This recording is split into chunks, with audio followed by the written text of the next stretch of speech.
घातलीये। मुंबईच्या पश्चिम उपनगरामध्ये जोरदार पावसाला सुरुवात झाली आहे। ही बातमी आपल्याला पाहिजे, पण त्याआधी आपण थेट किल्ले लोहगडावरती जाऊयात। तिकडे आरोपींना आणण्यात आलेला आहे। ही दृश्य सध्या आपण पाहतोय। सध्या केतन अग्रवाल हत्या प्रकरणाचा तपास वेगाने सुरू आहे आणि जी घटना घडलेली आहे त्या घटनेचं रिक्रिएशन सध्या केलं जात आहे। आरोपी चेतन चौधरीला तिकडे आणण्यात आलेला आहे। चेतन चौधरी या संपूर्ण हत्या प्रकरणातला मुख्य सूत्रधार आहे। सिया गोयल आणि चेतन चौधरी या दोघांनी केतन अग्रवाल याची हत्या केली। लोहगडावरच्या एका उंच कड्यावरून त्याला खाली ढकलून दिलं, दरीत ढकलून दिलं आणि त्यामध्ये केतन अग्रवाल याचा मृत्यू झाला। सिया आणि केतन या दोघांचंही लग्न ठरलेलं होतं, साखरपुडा झालेला होता आणि नोव्हेंबरमध्ये त्यांचं लग्न होणार होतं, पण सियाला केतनशी लग्न करायचं नव्हतं। त्याची अनेक कारणं समोर आलेली होती आणि त्यामुळे सियानं केतनच्या हत्येचा सगळा प्लॅन केला।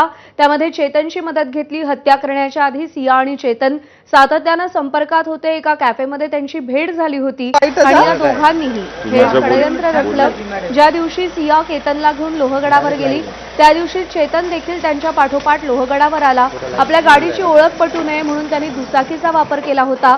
ज्या दिवशी हत्या झाली त्या दिवशी खरं तर पाऊसही पडलेला नव्हता, त्यामुळे खूप उकडत होतं, उष्णता खूप जास्त होती आणि तरी सुद्धा चेतन हुडी घालून, मास्क घालून लोहगडावर वावरताना दिसला आणि त्यामुळे पोलिसांचा संशय बळावला। नाझीम मुल्ला आपले प्रतिनिधी आपल्याला या सगळ्या संदर्भात अधिक अपडेट देतील। नाझीम, आज पुन्हा एकदा आरोपींना लोहगडावरती आणण्यात आलेलं आहे। सध्या काय अपडेट्स आहेत, काय घडतंय तिथे?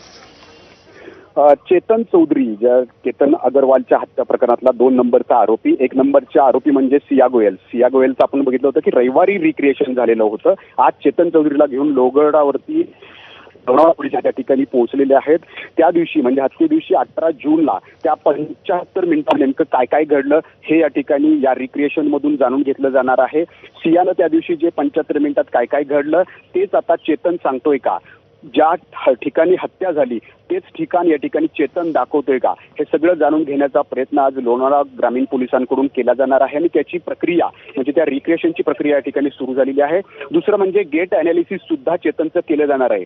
गेट अनालिसिस काय तर हुडी, कानटोपी आणि मास्क घालून, हेडफोन घालून ज्या दिवशी तो हत्ये दिवशी आलेला चेतन होता हे सिद्ध करायचं आहे आणि हे सिद्ध करण्यासाठी आता त्याला लोहगडाच्या त्या पायऱ्यांवरून चालायला लावलं जाणार आहे आणि हे चालायला लावत असतानाच त्याला त्या दिवशीचं जे त्याने सगळे कपडे घातलेले होते तसेच कपडे त्याला आता घातले जाणार आहेत आणि त्याच सीसीटीव्हीच्या ठिकाणाहून त्याला चालायला लावलं जाणार आहे।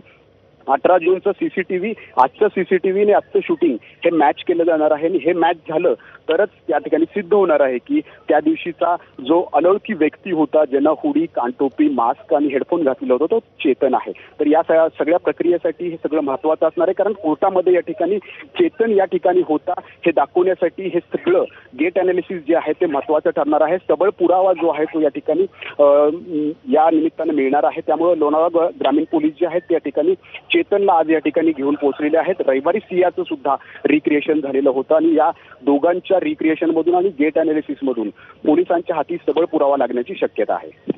नाझीम, धन्यवाद दिलेल्या सगळ्या सविस्तर माहितीसाठी। अपडेट जाणून घेत राहू। आणि यानंतरची बातमी आहे मुंबईच्या पावसासंदर्भातली। मुंबईच्या पश्चिम